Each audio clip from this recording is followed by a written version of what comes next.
first letter to the Corinthians. It be the God and Father of our chapter 1 and verse 3. Fight the good fight. Timothy chapter 6.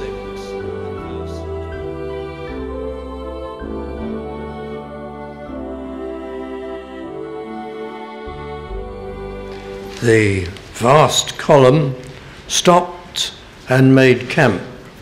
And why did they stop at Rephidim, this apparently barren place, destitute of any water supply? Well, they stopped because the cloudy, fiery pillar stopped. The pillar of cloud that went before them, the presence of the angel of the Lord, stopped and indicated that there they should camp. That astonishing, miraculous pillar. I cannot tell you what it looked like. It would be hazardous even to speculate. It must have been a tremendous column of cloud moving before them and a tremendous column of fire by night, because all could see it. And at the time of the crossing of the Red Sea, that column shone, blazed with light, and it threw its light forward. The column had gone to the rear of the whole company of the congregation of Israel and stood between Israel and the forces of Egypt. And yet it threw light forwards. And if you imagine, I don't know how many abreast they would have been as they proceeded to cross the Red Sea, but it must have been an enormously long column, 2 million plus people with all their cattle, their livestock, and yet it was so powerful that it shone to cover them all. And yet rearward, it just somehow projected and spread, I don't know what language to use, gloom, perhaps fog and darkness over the Egyptian forces and caused utter confusion. You cannot imagine the size, the scale of all this. And that was the column that led the journey. That was the presence of God, the angel of the Lord. And it stopped. And they were obliged to stop and to pitch camp for that particular night or days.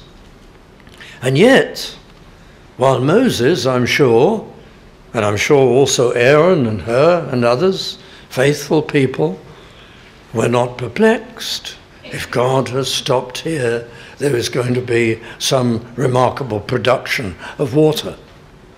Yet the vast majority of the people were aghast. Where are we going to get water? Now you would think that so soon after the miracle of the crossing of the Red Sea, and so soon after the deliverance from Egypt, with this column and also the turning of the bitter waters sweet at Merah in Exodus chapter 15, and the giving of the manna, that miraculous feeding of such a vast company of people that would go on day after day, you would think that even those who were relatively faithless would pause and wonder what was going to happen. They were surrounded by so many demonstrations of the miraculous, of God's power.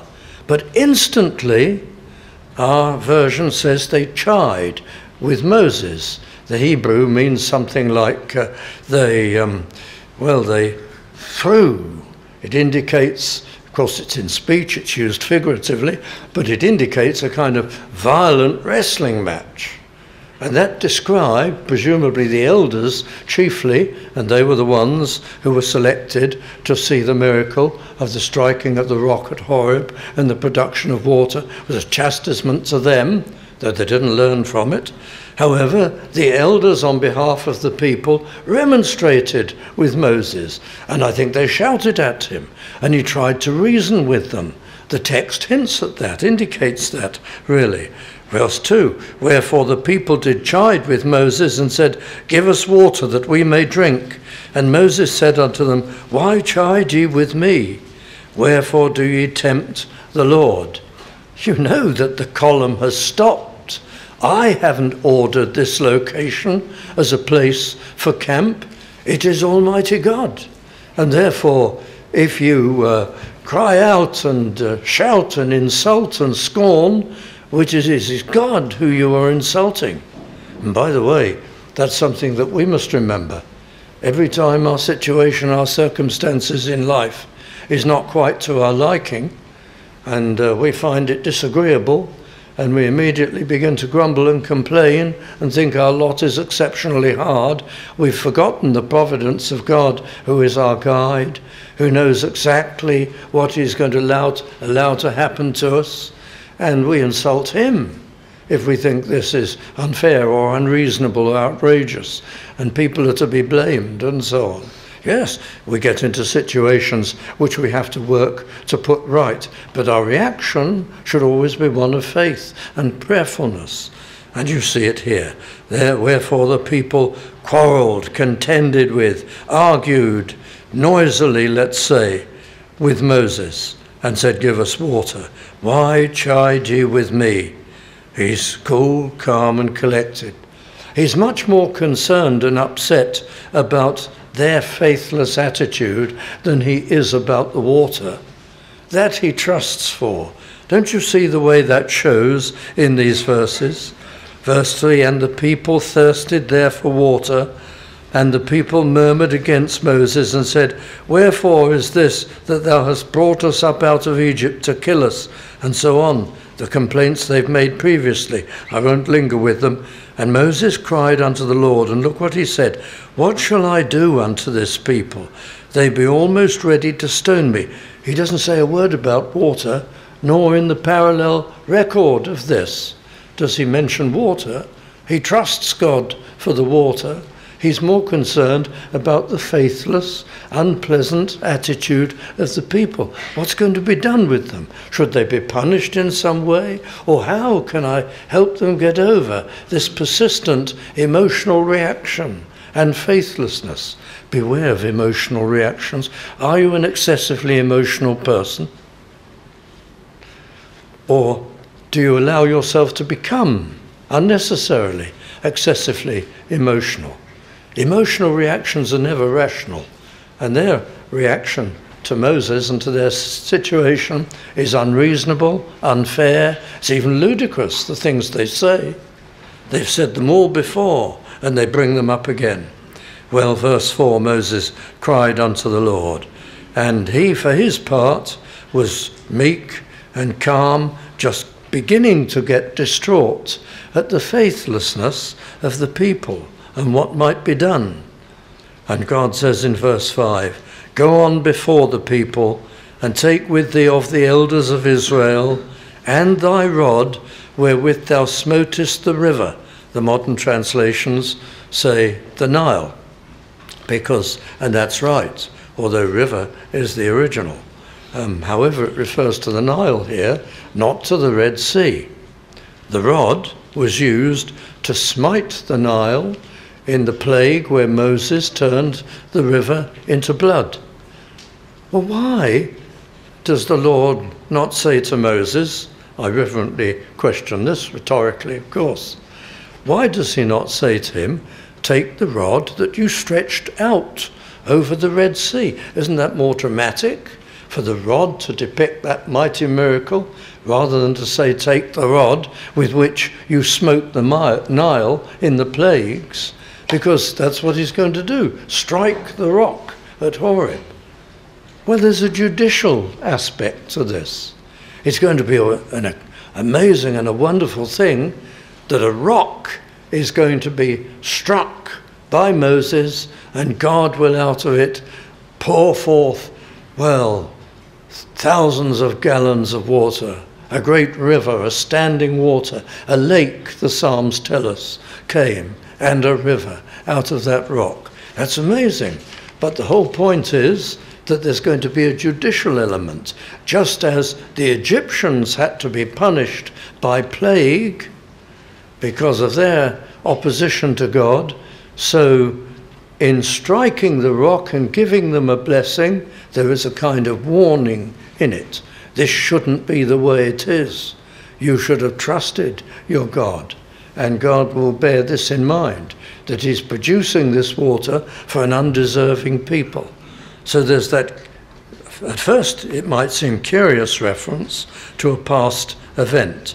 So take the rod wherewith thou smotest the river, take it in thine hand and go. And verse 6, behold, I will stand before thee there upon the rock in Horeb, and thou shalt smite the rock, and there shall come water out of it. And in 1 Corinthians chapter 10 and verse 4, there are those remarkable words of the Apostle Paul. He refers to the rock of Horeb in these ancient times as that spiritual rock that followed them or went with them. In what sense? What does Paul mean? He seems to be taking literally what is elsewhere said in the Old Testament, in the Psalms, that the river from Horeb followed them. Now there's a great debate about the river that flowed from the rock at Horeb. Did it literally follow the children of Israel in most of their journeys? Well, it seems so.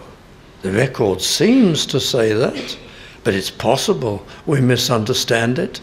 At any rate, it wasn't until 40 years later they needed the replenishing of the supply from that mighty rock. Tremendous thing. I used to think that the Israelites would have been thrilled with this because they got water. But, and various scriptures describe this event in terms of this miraculous rock and the rivers that flowed from it. But it's more the spectacular miracle that is in mind, and they secured water. But verse 7, he called the name of the place Massah and Meribah. Massah meaning there temptation, the time when God's patience was tried by the lack of faith of the people, and Meribah, or strife, chiding, fighting, arguing, quarrelling with God.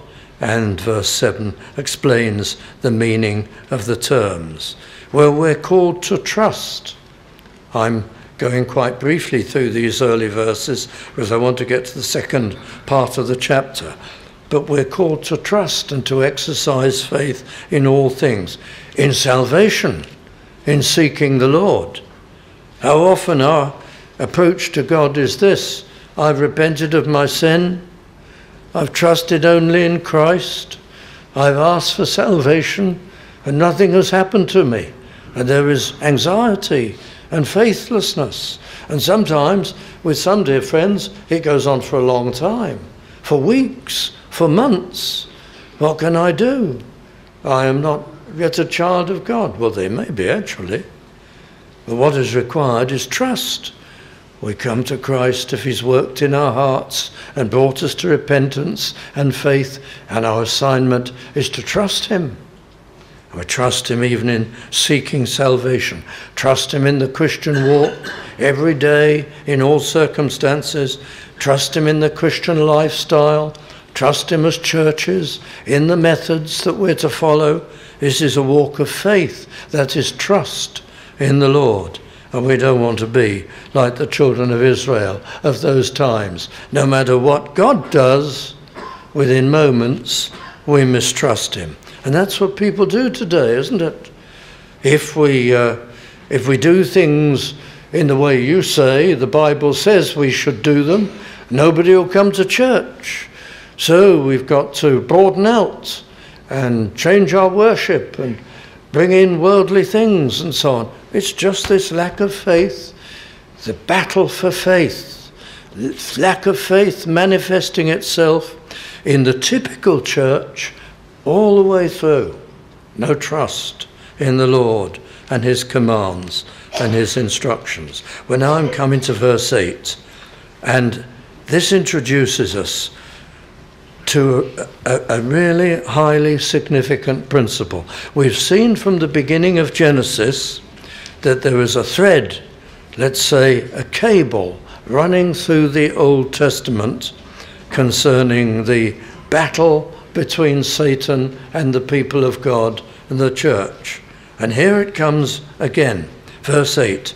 Then came Amalek, the Amalekites, and fought with Israel in Rephidim. Now I'm going to turn over to Deuteronomy 25 and verse 17 for a moment and read some verses to you.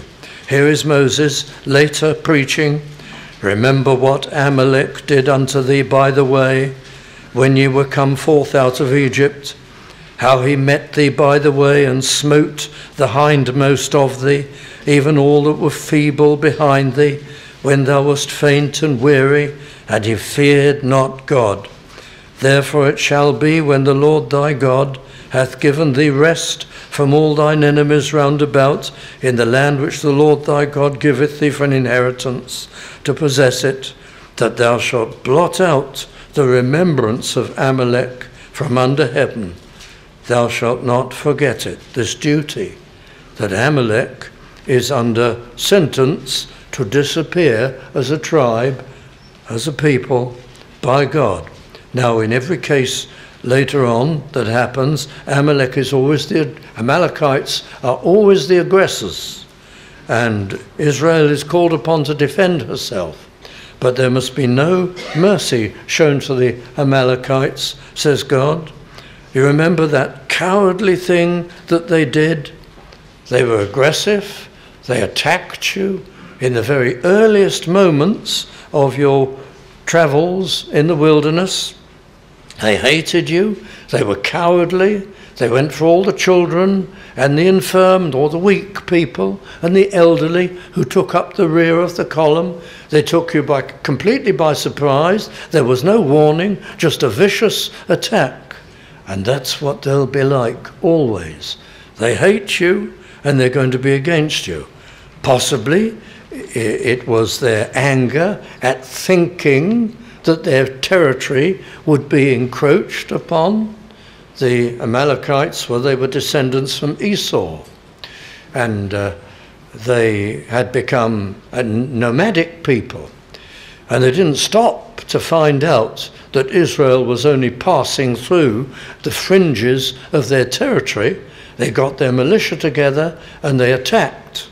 Some have suggested, and I think it's very plausible, that this amazing water supply that God had produced from the rock at Horeb for the children of Israel, they wanted to possess this water supply. They wanted it, and they wanted to take it over. So they attacked. They were unbelievers. This is literal history, but it is also typical. And the Amalekites are Israel's first enemy, the first battle. They're not the only enemy. It isn't going to be the only battle by any means. There are all sorts of others, and Canaanites and so on, but they're the first.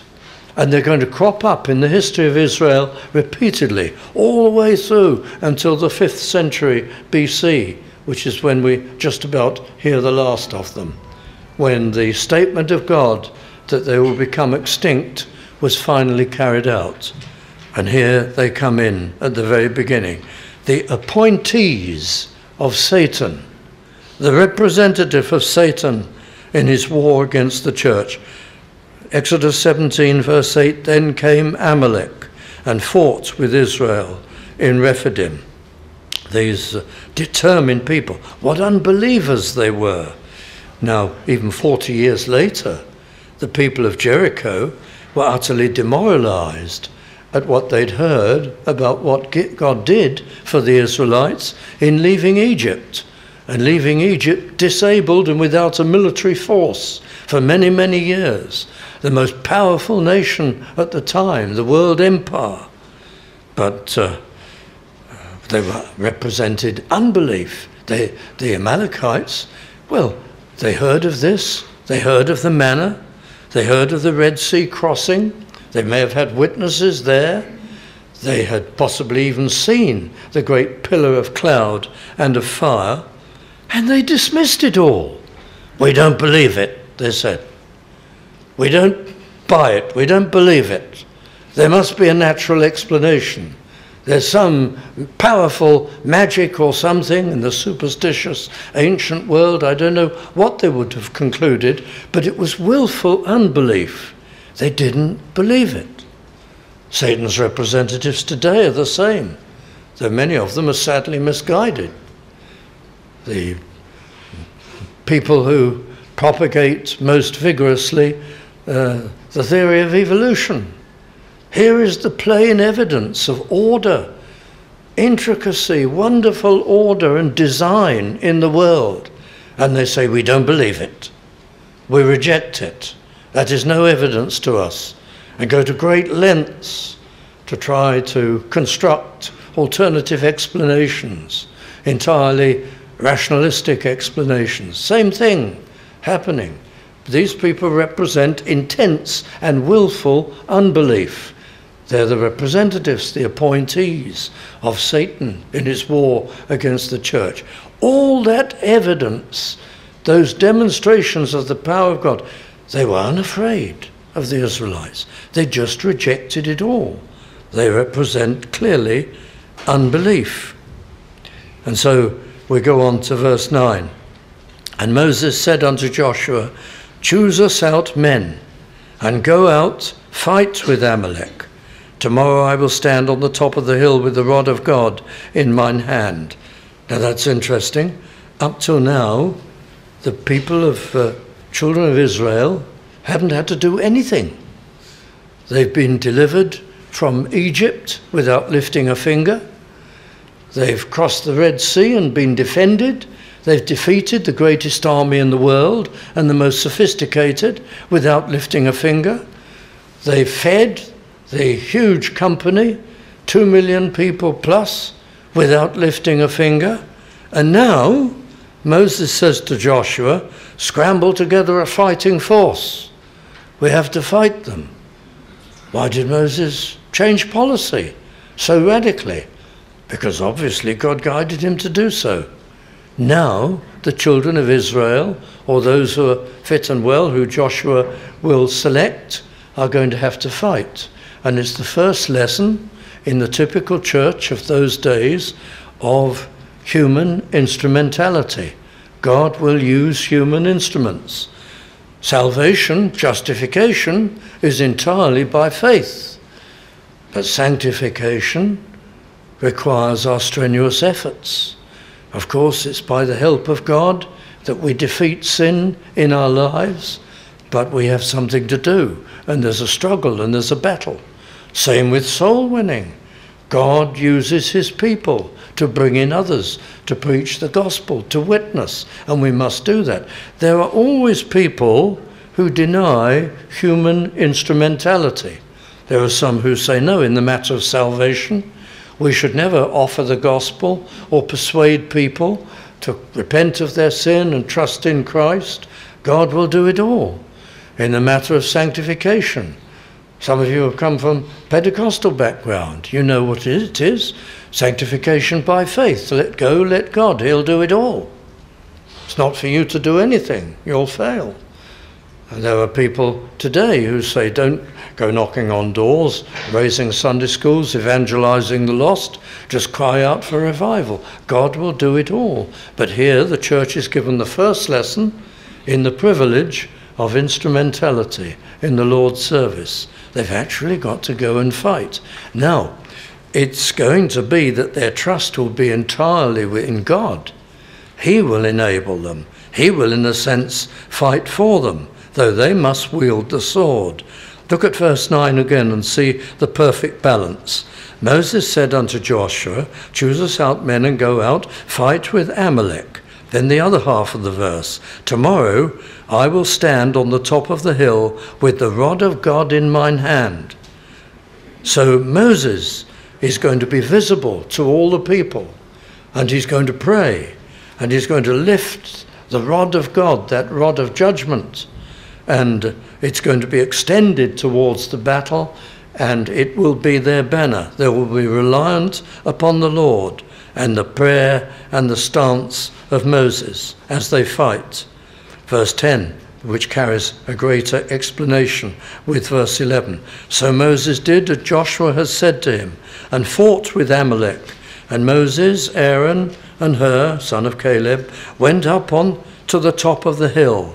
And it came to pass when Moses held up his hand, Israel prevailed. When he let down his hand, Amalek prevailed. What a type and illustration of prayer.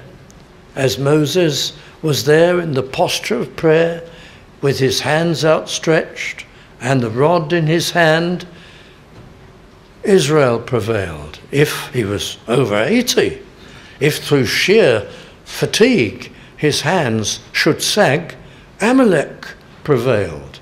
And God was saying, prayer really makes a difference. So if you can be, why are you not at the church prayer meeting? Prayer really makes a difference. Not everybody can be there all the time. I do appreciate that. But if you can be, why are you not there? Don't you know the lesson? There's sore defeat, setback, failure if we do not pray. And in our personal lives also. The simple lesson here is that to depend upon God makes all the difference to the success and failure of anything we do for him. Verse 12, but Moses' hands were heavy, and they took a stone and put it under him, and he sat thereon. And Aaron and Hur stayed up his hands, one side, one the other. And so Israel was able to prevail until the going down of the sun. And verse 13, which is very important, and Joshua discomfited Amalek. That's quite a very well, so it's a very clever translation. Discomfited Amalek. The Hebrew says caused Amalek, something along these lines, to lie down. The Amalekites were not destroyed. They were defeated for the time being. They wouldn't be belligerent for just a little while. It was as though they were required to lay down their arms and retreat. And force of arms had discomfited them, weakened them for the time being. But they're going to come back because they're the appointees of Satan. And verse 14, the Lord said unto Moses, write this for a memorial in a book and rehearse it in the ears of Joshua. Now some people have pointed out this is the first diary in the Bible. And so it is, but it's much more than a diary. This is a record that must always be remembered by the leaders of Israel. What happened between the Amalekites and the Israelites? And a warning must be given, because these Amalekites are going to try to destroy Israel repeatedly.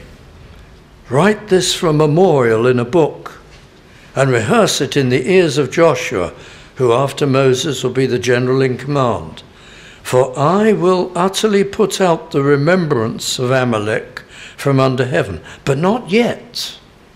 The not yet is in verse 16, the last verse of the chapter. For he said, because the Lord hath sworn that the Lord will have war with Amalek from generation to generation. So verse 14 is not going to be an immediate judgment of Amalek. Amalek's going to go on attacking, carry on the aggression. And we'll see this just in a moment. But verse 14 again, remember this. It is of crucial importance to remember that you have a deadly enemy. There'll be others also. The Canaanites, of course. And Egypt will continue to be very hostile. And then there'll be Syria and the Chaldeans. There'll be many enemies. But the first, and one of the last, will be Amalek. And they'll have tremendous influence and power, even though their numbers carry on getting reduced. So there is to be a memorial in verse 14. Now I'd like to turn you to another scripture for a few moments, and that'll be Psalm 83. And something I'd like to read to you here. I'm going to read verses 1 to 7. Keep not thou silence, O God. Hold not thy peace, and be not still, O God. For lo, thine enemies make a tumult, and they that hate thee have lifted up the head. They have taken crafty counsel against thy people, and consulted against the hidden ones. They have said, Come, and let us cut them off from being a nation, that the name of Israel may be no more in remembrance. This is the extent of their hatred, for they have consulted together with one consent. And in verse 7, among the enemies there is the Agag and Amalek. So we remember that the psalmist warns us of the continuing hostility of Amalek. And then in 1 Samuel chapter 15, I'll read a few verses. Samuel also said unto Saul, The Lord sent me to anoint thee to be king over his people, over Israel. Now therefore hearken thou unto the voice of the words of the Lord. What I'm about to read to you is what happened to cause Saul finally to forfeit his kingdom, his kingship, and for God to run out of patience with him. Thus saith the Lord of hosts, I remember that which Amalek did to Israel, how he waited for him in the way. It was an ambush. When he came up from Egypt, he waited to the end of the column, the weak and the feeble and the children and the aged. Now go and smite Amalek, and utterly destroy all that they have, the command to Saul. Spare them not. And verse 4, Saul gathered the people together and numbered them, his own troops, and then he attacked, lay in wait. But in verse 9 we read this, But Saul and the people spared Agag, the king of Amalek, and the best of the sheep and of the oxen and of the fatlings, and all that was good, and would not utterly destroy them. But everything that was vile and refuse they destroyed. But they preserved spoil, and they preserved the king and his courtiers, evidently. Then came the word of the Lord unto Samuel, saying, It repenteth me that I have set up Saul to be king. And it led to Saul finally being deposed. Why? Because he did an unforgivable thing. When Amalek came out aggressively to destroy Israel, and he was given the victory over them, he spared the king, and many others too. He spared them, and that was Saul's ultimate crime, that he did not carry out the command of God towards the enemies of the people of God. Now these are deep things and extremely important. And I go back to Exodus chapter 17, verse 14. Saul ignored the memorial in a book. He ignored that abiding word that Amalek would be their deadly enemy, and if they became aggressive, were never to be preserved. In David's time, the Amalekites invaded the south of David's territory, and they took Ziklag. And you know the record, I'm sure, rather like these ISIS people, or the people in northern Nigeria who captured all the girls and so on. And that's exactly what the Amalekites did. They took all the women and took even 2 members of David's own family from the palace, and they took them away to enslave them and to abuse them and ill-treat them. They were that kind of people, bitter enemies. And so David fought against them, and he virtually destroyed them. He did his best, as the people did in Exodus 17. But there were 400 left, and they grew again and went on causing trouble. The Amalekites represented very clearly, they were typical of, they were a literal enemy, but they were typical of Satan's war against the truth and against the church. and against the people of God. It wasn't the end of them. They turn up again. Well, it's much later on in the book of Esther and in chapter 3. And I could read verses 1 to 6, but you can read them for yourself. They turn up again. I don't think they were very strong by this time. They were in Persia, and they were tied up with the Persian administration. There was one in particular, Haman, the Agagite, and he was promoted by Ahasuerus, the Persian emperor, and he became really the most influential person in the land. And the command was issued that he should be worshipped. But Mordecai, you'll recall in the book of Esther, wouldn't do it. And he was reported to Haman. And Haman was livid. And he hated Mordecai, and he hated all the Jews. And now he was principal politician in the land. He was going to find a way of persuading Ahasuerus to destroy them all. There would be genocide. All the Jews in the empire would be killed, would be destroyed. And Haman could do it, and he almost achieved it. He almost got there. That's what the book of Esther is all about. And the typical people of God were almost destroyed. He was an Amalekite. They're still there. And what an astonishing parallel it is. Because in the book of Revelation and in 2 Thessalonians, and putting various passages together, we see that at the very end of time, in the Word of God, all the forces and power of Satan are going to be represented in one entity, whether it's a party or a person. Who can be sure? But everything is going to be concentrated in the hands of one person who will take authority to try to destroy the people of God and the church and the gospel. What an extraordinary parallel, that Israel's first enemy, the Amalekites, even after defeat and defeat and defeat, end up with Haman in the book of Esther, who really has the power, more power than anyone ever had before him, potentially, to destroy the typical church of the day, utterly and completely. And that's what the New Testament tells us will happen at the end of time, when that representative man sits in the temple of God as though he is God, assuming power.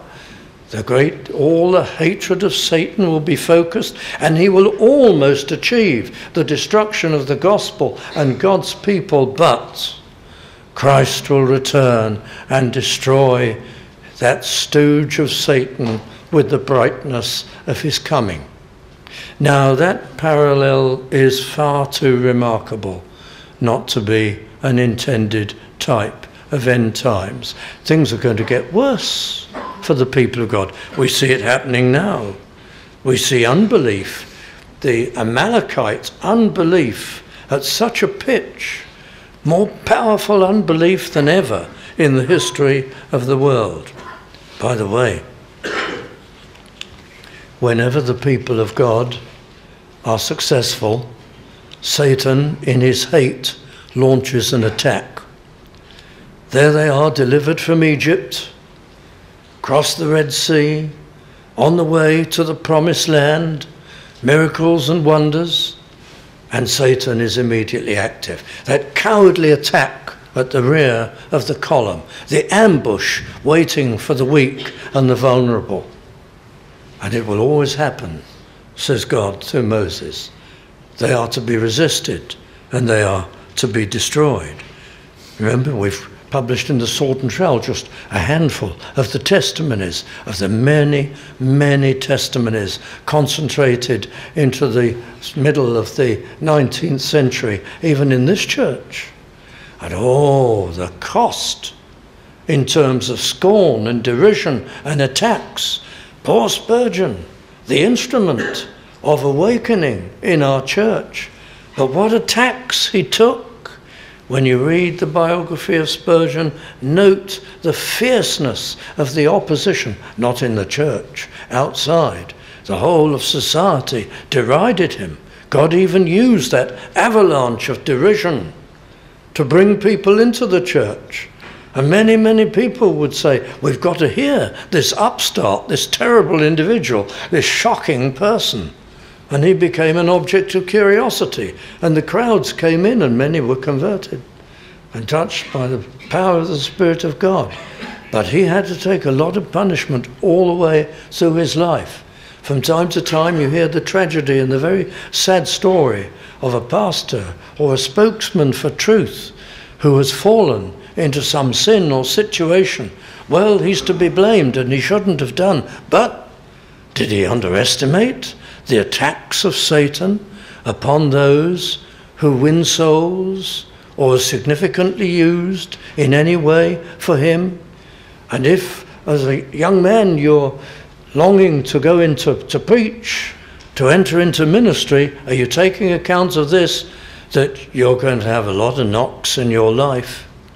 Unless you become the kind of pastor who hardly ever preaches the gospel, who goes at snail's pace at everything, who is not on the offensive against the kingdom of darkness, is not concerned for souls. Sadly, there are many who seem to shuffle along, and they have ease and tranquility.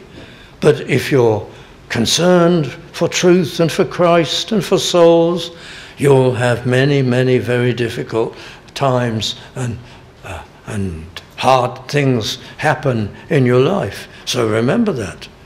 And I've just heard of an instance of somebody who has been significantly used of God. He wasn't a pastor, as it happens, he's a businessman. Did he watch carefully enough? Was he warned of all the troubles that he might encounter or what Satan would throw against him? But we're all in this war as Christian people. And it is a war, a battle. I must come to conclusion, verse 14. Put it in a book somewhere. Write it in your mind that the Amalekites will attack, and in a cowardly way, and with promoting unbelief at every opportunity. But after the 5th century BC, as far as I'm aware, we hear nothing more of them.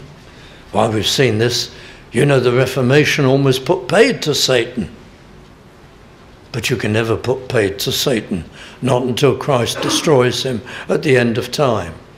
The Reformation destroyed for the time being Satan's stranglehold on the minds of the people through the mighty Holy Roman Empire. And Satan has been furious since that time. Now he seems to be tipping the scales almost entirely in the other direction. And he's got the vast majority of people in our land swamped by unbelief and antagonism to Christ and morality and the gospel. And that's the atmosphere in which we work. And if we're seeing souls saved, be careful, be extra prayerful, watch out for difficulties. Let's all control ourselves and look to ourselves. Verse 15, I close with this. And Moses built an altar and called the name of it Jehovah Nissi. Jehovah Nissi, the Lord, our banner. Depend upon him. It's the battle of faith. Always trust in him and keep your faith alive.